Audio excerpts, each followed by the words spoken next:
Sa tingin ko, umabot na sa sukdulan si Vice President.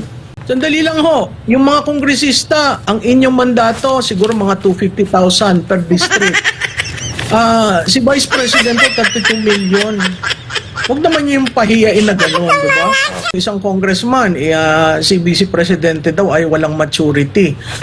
Alam mo, ang maturity is the sum total of her acts.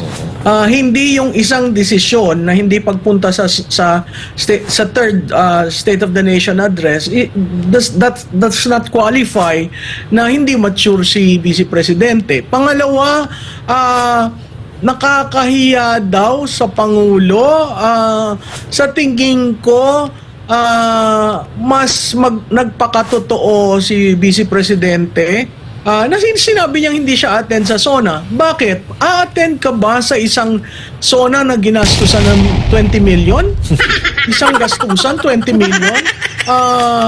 Na ang daming pwedeng gamitan niyang 20 million.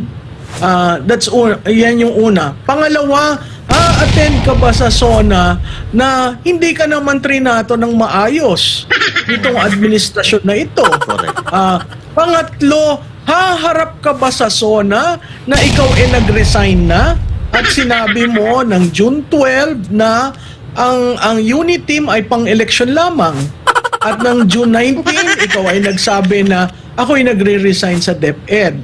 Bakit kasi siksik sa isang administrasyon na binabastos ka? Correct. So, sa akin, tamang-tama yung ginawa niya. Ngayon, yung designated survivor, sa akin wala tayong batas na katulad ng Amerika, pero certainly meron tayong succession.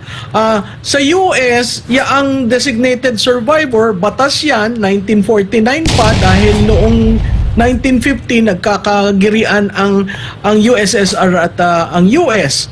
Iba ang succession sa designated survivor. Pag tiningnan mo yung batas ng Amerika, yung succession hindi yun nasasama sa designated survivor. In fact, yung mga nakukuha mga designated survivor na ina-appoint during the time na nag-State of the Union ang presidente ay of the lower rank na cabinet secretaries. Ngayon, itong sinabi, nag-isip ako magmula nung binabati ko siya, hindi ba talaga naman siya designated survivor? Nag-survive siya ng 2 years. Correct. Hindi siya pumukol. Wala siyang sinabing negative sa administrasyon na ito except yung kinokorek, siguro nagsalita lang siya tungkol sa peace and order tsaka sa terrorism. Okay? Tapos nagsalita siya nung bad shot siya. Okay? At tama nang dapat salitain niya yun. Kasi, sandali lang, yung First Lady, hindi naman yan elected. Mandato. Okay? Kung titingnan nyo, tahimik siya for 2 years. Ano pa ba naman ang gusto nyong reaksyon na gagawin niya? Haharap siya doon, papalakpak siya, ngingiti siya. Ito nagpapatunay sa atin na meron tayong politiko na kayang gumawa ng ganyan. Hindi yung hagod-hagod, okay na tayo, wala tayong kwan. Kasi makikita mo talaga sa gawa. It's not really the words. Meron tayong Pangulo na napakagaling sa rhetoric. Tingnan nyo kung ano yung inaugural niya, i-compare mo sa first SONA, sa second SONA. Ano ba doon ang nagawa? Samantalang si Vice President, tumahimik siya, nagtrabaho siya sa DepEd, mahirap ang DepEd, pero may nagawa siya.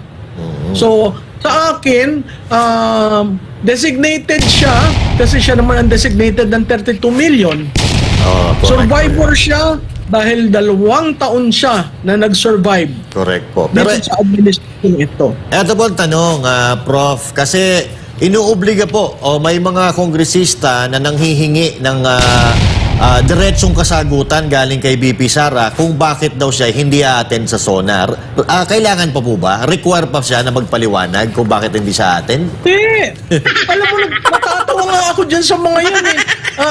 May isa akong interview, congressman yung nagtanong. Sabi ko, ba't ho hinihingan nyo ng paliwanag ang Vice Presidente? Ang Vice Presidente ho ba'y under ninyo? Hindi ba ang Vice Presidente ay pangalawa sa Presidente? Correct po. Pag may nangyari sa Presidente, siya magte-take over. Ba't nyo binabastos? 'Di ba? Kasi daw baka joke lang naman 'yun. May kanya-kanya ho tayong interpretasyon. Correct. At clearly nung sinabi niya 'yan, hindi naman nakangiting-ngiti, 'di ba? Sinabi niya, "No, I'm not attending the SONA. I am when you say I'm designating myself, of course she has all the right to designate herself. Is it written in black and white? No. So, is it a joke or sarcasm or whatever? Pero, it is not a measurement of maturity. It is certainly not a measurement of hihingi ako ng opinion nyo, ng approval nyo na dahil sinabi ng mga kongresista, attend ako.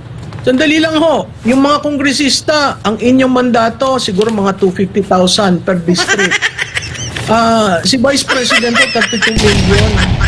Huwag naman yung pahiyain na gano'n, di ba? At karapatan ng Vice Presidente, kung ayaw niya umattend, hindi siya a-attend. Ganyan ang ginawa ni Vice President Doy Laurel.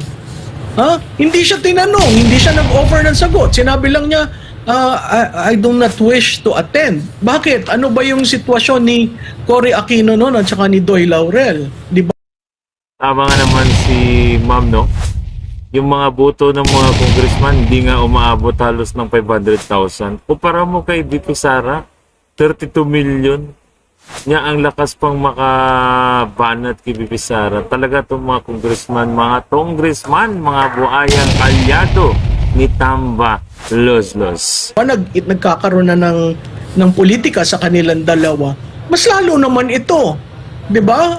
Yung ginawa ni Speaker na pagdurog sa kanya sa lahat ng aspeto na wala kang narinig sa presidente